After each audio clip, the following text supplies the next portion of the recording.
வணக்கம். இன்னைக்கு நவவித பக்தியில ஸ்மரணம் அத பத்தி தாங்க உங்ககிட்ட ஷேர் பண்ணிக்க போறேன். ஸ்ரவணம்னா பகவானுடைய கதைகளை லீலைகளை காது குளிர கேட்டுக்கிட்டே இருப்பது. கீர்த்தனம் பகவானுடைய பாடல்களை நாமங்களை பாடிக்கிட்டே இருப்பது. இந்த ஸ்மரணம் என்னன்னா கேட்ட எல்லாத்தையும் நினைச்சு பார்த்துக்கிட்டே இருக்கிறது. நீங்க அகநானூறு படிச்சிருப்பீங்க. அதுல தலைவன் தலைவியும் தான் கோட் பண்ணிருப்பாங்க. தலைவன் தலைவிய சந்திச்சாரு. அவங்க 2 பேருக்கும் காதல் மலர்ந்தது. பிறகு அவங்க சீக்கிரட்டா சந்திச்சுப்பாங்க. அப்புறம் ஒரு கட்டத்துல காந்தர்வ திருமணமும் பண்ணிப்பாங்க. ஒன்னு சேர்ந்து வாழ்வாங்க. ஒரு கட்டத்துல தலைவன் தலைவிய விட்டு பிரிஞ்சு போயிடுவாரு. அந்த தலைவி தலைவனை நினைச்சுக்கிட்டே இருப்பாங்க. தன்னை அலங்காரம் பண்ணிக்க மாட்டாங்க, சாப்பிட மாட்டாங்க, தூங்க மாட்டாங்க. அவர் கூட பேசினது பழகினது அந்த சின்ன சின்ன நினைவுகள் அந்த சந்தோஷத்திலேயே வாழ்ந்துகிட்டே இருப்பாங்க. அதனால அவங்களுக்கு பசலை நோய் வருமா. ஏன்னா உடம்பு வெளுத்து போயிடும். சரியா சாப்பிடாததுனால ரத்தம் இருக்காது. அதனால உடம்பு வெளுத்துடும் இல்லையா. இதுதாங்க அந்த பசலை நோய். நம்ம எல்லாருக்குமே தலைவன் யாரு? நாம வணங்குற அந்த பகவான் தான். நீங்க எந்த தெய்வமா இருந்தாலும் சரி, சிவனா இருக்கட்டும், சக்தியா இருக்கட்டும், கிருஷ்ணனா இருக்கட்டும், ராமனா இருக்கட்டும், எந்த தெய்வமானாலும் சரி, அவள் தான் நமக்கு தலைவன். அந்த தலைவனை நாம நினைச்சுக்கிட்டே இருக்கணும். அந்த தலைவி மாதிரி அவர் கூட, அதாவது அவருடைய கதைகள் லீலைகள் பாகவதர்களோட அவர் பண்ண அந்த மிராக்கிள்ஸ் இது எல்லாத்தையும் நம்ம ரீகால் பண்ணி நினைச்சு நினைச்சு பார்க்கணும். அதுதான் ஸ்மரணம். இந்த நம்ம உடம்பு பாத்தீங்கன்னா பஞ்சபூதத்தால் ஆனது. இந்த உடம்பையும் பானைவும் ஒன்னுன்னு தான் சொல்லுவாங்க. கிருஷ்ணருக்கு எப்பயுமே வெண்ணெய் திருடி சாப்பிடுறதுன்னா ரொம்ப பிடிக்கும். யசோதாமா பானையில தான் வெண்ணெய திரட்டி வச்சிருப்பாங்க. ஊரியில கட்டி தொங்க விட்டுருப்பாங்க. அந்த வெண்ணெயை திருடுறதுக்காக கிருஷ்ணர் பல முயற்சி எடுத்தாவது வெண்ணெயை எடுத்து சாப்பிட்டுவார். அவரை யாராலையுமே தடுக்கவே முடியாது. நம்மளுடைய உடம்பும் மண்பானைக்கு சமமானதுதான். அந்த வெண்ணெய் எங்கிருந்து வரும்? நம்மளுடைய மனசு தாங்க. நம்ம பல பேர்த்த கோட் பண்ணிருப்போம், பால் மாதிரி வெள்ளை மனசு உள்ளவருங்க அப்படின்னு. அந்த வெள்ளை மனசும், அதாவது பால் மாதிரி இருக்க அந்த மனசு பல கஷ்டம் நஷ்டம் இல்ல துன்பம் விரக்தி பற்றின்மை இந்த மாதிரி பல காரணங்களால கெட்டி தயிர் ஆயிடும். அது இந்த விவேகம் வைராகியம்ங்கிற மத்த வச்சு கடைய கடைய கடைய கடைய வெண்ணா திரண்டு வரும். அந்த வெண்ணெய வந்துடுச்சுன்னு வச்சுக்கோங்களேன், கிருஷ்ணர் எங்க இருந்தாலும் ஓடி வந்து மனசுல உக்காந்து அந்த வெண்ணெய சாப்பிட ஆரம்பிச்சிடுவாரு. ஒரு பக்தனுக்கு பக்தி இருக்கோ இல்லையோ அது அவருக்கு முக்கியமே இல்லை. அவருடைய மனசு வெண்ணெய் மாதிரி இருக்கா, நான் சாப்பிட்ற மாதிரி இருக்கா அப்படிங்கிறது தான் அவருக்கு முக்கியமே. ஏன்னா நீங்க பல பேரை பார்த்திருப்பீங்க, பகவான் கிட்ட தொடர்பே இல்லை. பகவான் மேல சுத்தமா பக்தியே இல்லை. ஆனா அவங்களுக்கு பகவானோட அனுகிரகம் எப்பயுமே இருந்துகிட்டே இருக்கும். அது ஏன்னு நம்மளால சொல்லவே தெரியாது. சில பேர் விழுந்து விழுந்து சாமி கும்பிட்டுக்கிட்டே இருப்பாங்க. இந்த ஒரு படத்துல வரும் இல்லைங்க, ரஜினிகாந்த் படத்துல டெல்லி கணேசர் சொல்லுவார் இல்ல, நானும் 3 வேளை குளிக்கிறேன், 3 வேளை பூஜை பண்றேன், எனக்கெல்லாம் அந்த சுவாமியை வரம் கொடுக்கல, உனக்கு வரம் கொடுத்துருச்சா அப்படிங்கிற மாதிரி தாங்க. நம்மளுடைய மனசு அந்த அளவுக்கு பக்குவப்பட்டு வெண்ணையா திரண்டு வரணும். வந்துச்சுன்னா நீங்க எந்த தெய்வமா இருக்கட்டும், அந்த தெய்வம் அந்த வெண்ணெயை சாப்பிட உக்காந்துப்பாரு. அவ்வளவுதாங்க. சரி, எப்படி எல்லாம் பகவான நினைவுபடுத்திக்கலாம்? பிட்டுக்கு மண் சுமந்து பிரம்படி பட்டார் இல்லையா சிவன். இப்படி ஒவ்வொரு கதைகள் லீலைகள் ஒரு பக்தனுக்காக எந்த அளவுக்கு இறங்கி வாழ்ந்து அவங்களுடைய கஷ்டத்தையும் நஷ்டத்தையும் அவங்களே ஏத்துக்கிட்டு அந்த அதிசயம் அற்புதத்தை எல்லாம் பண்ணாங்கன்னு நினைச்சு நினைச்சு பார்க்கணும். அம்பாள் திருஞான சம்பதற்காக பால் வந்து ஓட்டி விட்டாங்க. அப்புறம் கிருஷ்ணர் கிருஷ்ணர் என் பொண்ணுக்கு பாத்தீங்கன்னா இந்த அரணாக்குடி கட்டும் போது இல்ல ஒரு கயிறை வச்சுக்கிட்டு விளையாடும் போது எனக்கு அந்த தாமோதர இதுதான் ஞாபகத்துக்கு வரும். யசோதை வந்து இந்த உரல்ல வந்து அவரை கட்டி போடுறதுக்காக முயற்சி பண்ணுவாங்க இல்லையா? எவ்வளவுதான் கட்டி போட்டாலும் கயிறு பத்தவே பத்தாது. அந்த கயிறு பார்க்கும்போது எனக்கு கிருஷ்ணர் தான் ஞாபகத்து வருவார். அந்த இடுப்பு அந்த கயிறு பத்தாம யசோதை வந்து தவிச்சது அது எனக்கு நினைவுக்கு வரும். அப்புறம் ஒரு சிலர் வந்து நம்ம ரேண்டமா வந்து வெளியே போகும்போது இந்த கிராஸ் லெக்கா கால் வச்சுட்டு நின்றுட்டு இருந்தாங்க அப்படின்னா கிருஷ்ணன் நின்றுட்டு இருக்க மாதிரி தோணும். இல்ல 2 கையும் இடுப்புல கை வச்சுக்கிட்டு நின்றுகிட்டு பேசிட்டு இருந்தாங்க, இல்ல சின்ன குழந்தைங்க நின்றுட்டு இருந்துச்சா அப்படின்னா விட்டலன் நின்றுட்டு இருக்க மாதிரி தெரியும்.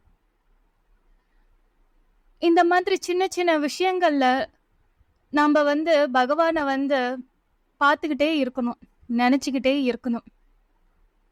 எப்படி ஸ்ரீராமன் வந்து சபரியை சந்திச்சப்போ சபரி வந்து அவங்க சாப்பிட்டு கொடுத்த பழத்தை சாப்பிட்டார் இல்லையா? அந்த பக்தி அதெல்லாம் ஒவ்வொன்றா நம்ம நினைச்சு பார்க்க பார்க்க அவர் வந்து இந்த சுத்தம் பெரியவங்க சின்னவங்க இந்த ஜாதி மதம் பேதம் எதையுமே பார்க்கல, அந்த உள்ளத்தை மட்டும்தான் பார்க்கறாரு. அந்த உள்ளத்துல இருந்து வர அந்த தூய பக்தி அன்பு அந்த காதல் அதை எப்படி வந்து அவர் பருகிறாரு அதுதான் நமக்கு இம்பார்ட்டன்ட். அதே மாதிரி விதுரர் கிருஷ்ணர் விதுரர் வீட்டுக்கு விசிட் பண்றாரு. இப்ப நமக்கு ரொம்ப பிடிச்சவங்க நம்ம வீட்டுக்கு திடீர்னு வந்தா நமக்கு எப்படி கை கால்லாம் ஓடாதோ அதே மாதிரிதான் விதுரருக்கும் கை கால்லாம் ஓடவே இல்லைங்க. வாழைப்பழத்தை வந்து உரிச்சு தராரு, பழத்தை தூக்கி போட்டுட்டு தோலை கொடுக்கறாரு. அதையும் அன்போட கிருஷ்ணர் வாங்கி சாப்பிட்றாரு. பிரகலாதன் ஒவ்வொரு சமயமும் தன்னுடைய அப்பாவால கஷ்டத்தை அனுபவிக்கும் போதும் உயிருக்கே ஆபத்தான நிலை வரும்போதும் நாராயணனையத்தான் நினைச்சுக்கிட்டே இருந்தாரு. ஸ்ரீமன் நாராயணனும் அவருக்காக ஒரு அவதாரமே எடுத்து வந்தாரு, நரசிம்ம அவதாரம். அந்த தூணலை ஏற்கனவே பிரகலாதனுக்காக காத்துக்கிட்டு இருந்தாரா இல்ல அப்போதே வந்தாராங்கிற மாதிரி நமக்கு தோணும். ஹிரண்யகசிப்பு அந்த தூணை தன்னுடைய கதையால உடைச்சதும் அத தூணை பிளந்துகிட்டு வந்தாரு பாத்தீங்களா? நாம கோவில்ல எத்தனையோ தூண்களை பாக்குறோம். அந்த தூண்களை எல்லாம் பார்க்கும்போது இந்த ஒவ்வொரு தூண்லயும் நரசிம்மர் இருப்பாரா அப்படிங்கிற மாதிரி ஒரு நினைவு கண்டிப்பா வரும். அந்த தூணை பார்க்கும் போதெல்லாம் அவருடைய நினைவும் வரும். தன்னுடைய பக்தன் பிரகலாதனுக்காக எப்படி சட்டுன்னு ஒரு அவதாரமே எடுத்துக்கிட்டு வந்தாரு. அது மாதிரி நமக்குன்னு ஒரு கஷ்டம் வரும்போது கண்டிப்பா ஏதாவது ஒரு ரூபத்துல வந்து நம்மளை காப்பாத்துவாருங்கிற ஒரு தைரியமும் நம்பிக்கையும் கண்டிப்பா வருங்க. அப்புறம் ருக்மிணி தேவி பிராமணன் மூலமா கிருஷ்ணனுடைய கதைகளை வரலாறுகளை லீலைகளை கேட்டு கேட்டு கேட்டு அதுல மகிழ்ச்சி அடைஞ்சு மனசுல கிருஷ்ணனையே நினைச்சுக்கிட்டு இருந்தாங்க. கிருஷ்ணனை கண்ணால பார்த்தது கூட கிடையாது, ஆனா கிருஷ்ணன் மேல அதீத காதல். ஒரு லெட்டரை எழுதி கொடுக்கறாங்க, என்ன நீங்க வந்து அழைச்சிட்டு போகணும், எனக்கு திருமணம் நிச்சயம் பண்ணிருக்காங்க, எனக்கு அவங்கள கல்யாணம் பண்ணிக்க விருப்பம் இல்ல, உங்களை தான் நான் கல்யாணம் பண்ணிக்க விரும்புறேன்னு ஒரு லெட்டர் எழுதி அனுப்புறாங்க. கிருஷ்ணர் வந்து ருக்மிணிய வந்து காப்பாத்தும் போதுதான் ருக்மிணி முதல்ல கிருஷ்ணரை பாக்குறாங்க.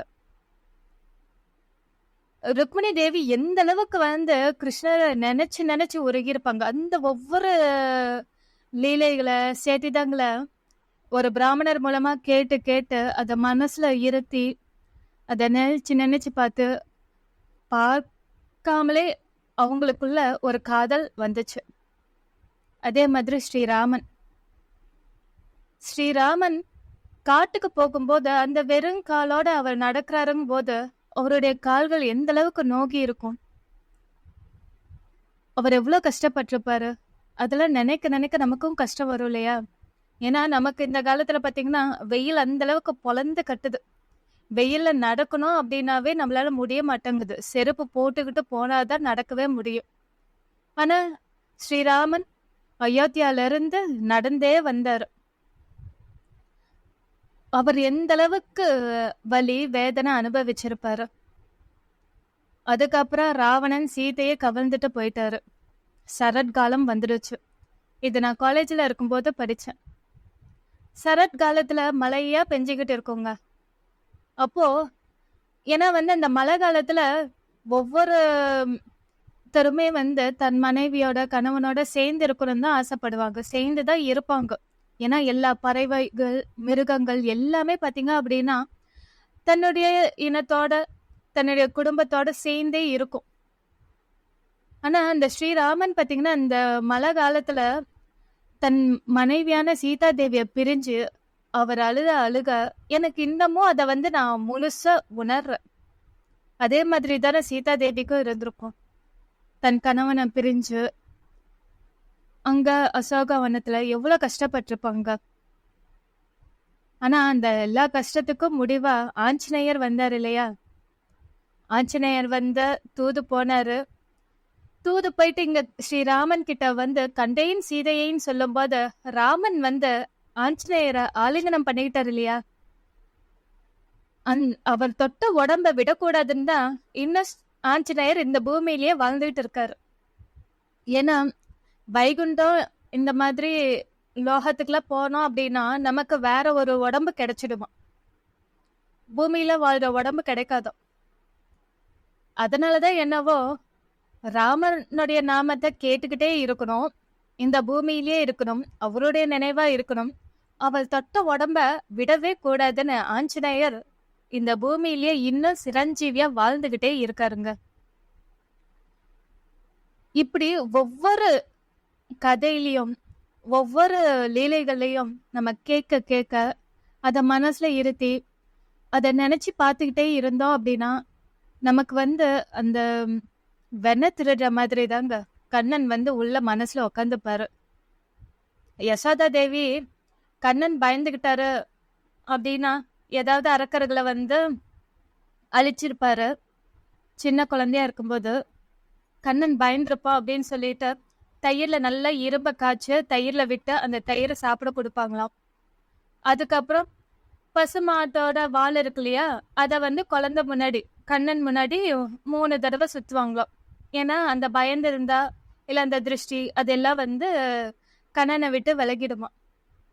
கண்ணனை நல்லா அலங்காரம் பண்ணுவாங்களாம். ஒவ்வொரு நாளும் மாடு மேய்க்க அவர் அனுப்பும் போது கொடை கொடுப்பாங்களாம், செருப்பு கொடுப்பாங்களாம், எல்லாமே கொடுப்பாங்களாம். ஆனா கண்ணன் எதையுமே வாங்கிக்கவே மாட்டாராம். மத்த குழந்தைங்க எப்படி இருக்காங்க அதே மாதிரி தான் நானும் போகிறேன், எனக்கு இதெல்லாம் வேண்டான்னு கொடுத்துட்டு மத்த குழந்தைங்களோட மாடு மேய்க்க போயிடுவாரோ. இந்த மாதிரி ஒவ்வொரு லீலைகளையும் நினைச்சு நினைச்சு நம்ம பார்க்கணும். அதே மாதிரி பாகவதர்கள் பக்தர்களுடைய வாழ்க்கையில அவங்க நிகழ்த்தின அற்புதங்கள், நாமதேவர், துக்காராம், அவங்க வீட்ல எல்லாம் காவலாளியா இருந்திருக்காரு ஏகநாதர் வீட்டுல. அப்புறம் அவங்க வீட்டுல வேலை எல்லாமே செஞ்சிருக்காரு, ஒரே குடும்பமா வாழ்ந்திருக்காரு. இந்த மாதிரி பல லீலைகள் இருக்கு. அதெல்லாம் நினைச்சு நினைச்சு நம்ம பார்க்கணும். இதுதாங்க ஸ்மரணம். ஸ்மரணம் மூலமா நமக்கு பக்தி மட்டும் இல்லைங்க, அந்த எமோஷனல் பாண்டிங் கண்டிப்பா உருவாகும். பகவான் இடத்துல அந்த எமோஷனல் பாண்டிங் மட்டும் இல்லாம நமக்கு ஒரு நம்பிக்கை அந்த விதைக்கிற மாதிரி தான். அதாவது எந்தெந்த சூழ்நிலையில பகவான் ஒவ்வொரு பக்தனுக்காக எந்த அளவுக்கு கீழே இறங்கி அவரை காப்பாத்தினாரு, அவரை தூக்கி விட்டாரு அப்படின்னு நம்ம நினைச்சு நினைச்சு பார்க்கும்போது பகவான் மேல நமக்கு நம்பிக்கை மேலும் மேலும் அதிகரிக்கும். அது மட்டும் இல்லாம ஒவ்வொரு பக்தர்களும் பலவித சோதனைகள் கஷ்டங்கள் அனுபவிக்கும் போது அவர் சிந்தின கண்ணீர், அதெல்லாம் நினைச்சு பார்க்கும்போது நமக்கே கண்ணீர் வருங்க. இப்படி பகவான அவருடைய கதைகள் மூலமா நம்மளுடைய மனசுல நினைவுபடுத்திக்கிட்டே வரணும். ஒவ்வொரு பொருளை பார்க்கும் போதும் அவரோட நம்ம கனெக்ட் பண்ணிக்கிட்டே இருக்கணும். மீனை பார்க்கும்போது மச்சாவதாரம், ஆமைய பார்க்கும்போது கூர்மாவதாரம், பன்றிய பார்க்கும்போது வராக அவதாரம், குதிரைய பார்க்கும்போது ஹயக்ரீவ அவதாரம், ஒரு சின்ன குழந்தைய அதோடைய பாதத்தை பார்க்கும்போது வாமன அவதாரம், சிங்கத்தை பார்க்கும்போது நரசிம்ம அவதாரம், அப்புறம் ஸ்ரீராமனுடைய அவதாரம். வில் அம்பு பார்த்துட்டாவே ஸ்ரீராமன் தாங்க நினைவுக்கு வருவாரு. அடுத்த கிருஷ்ண அவதாரம். ரேண்டமா யாராவது ஒரு பர்சன் நம்மளை பார்த்து சிரிக்கும் போது, இல்ல ஒரு குழந்தை நம்மளை பார்த்து சிரிக்கும் போது, அந்த தெய்வமே நம்மளை பார்த்து சிரிக்கிற மாதிரி தான் நமக்கு தோணும். அது எல்லாமே கிருஷ்ணர் தாங்க. அப்புறம் அம்பாள் லக்ஷ்மி தேவி. ஒவ்வொரு மங்களமான பொருட்கள்ல எல்லாத்துலயுமே குங்குமம், மஞ்சள், தங்கம், இந்த மாதிரி மங்களமான பொருட்கள் எல்லாவற்றிலுமே பாத்தீங்கன்னா லக்ஷ்மி தேவி வாசம் செஞ்சுக்கிட்டே இருக்கிறாங்க.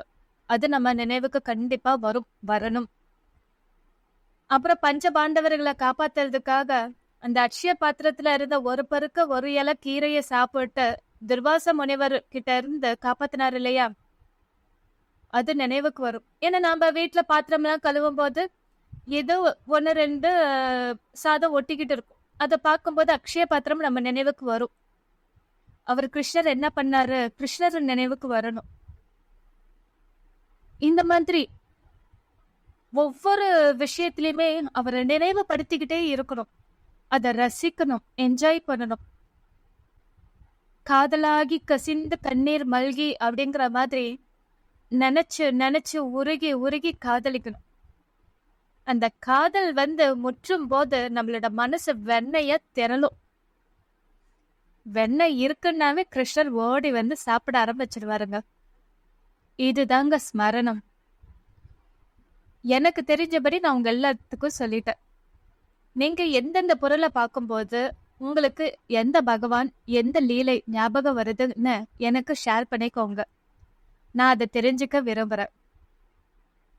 பகவான உடைய கதைகள் கேட்பது மட்டும் இல்ல, அதை நினைவுபடுத்திக்கிறதுலயும் அதீத சுகமும் ஆனந்தமும் இருக்கு. அதை அனுபவிச்சு பாருங்க. தேங்க்யூ.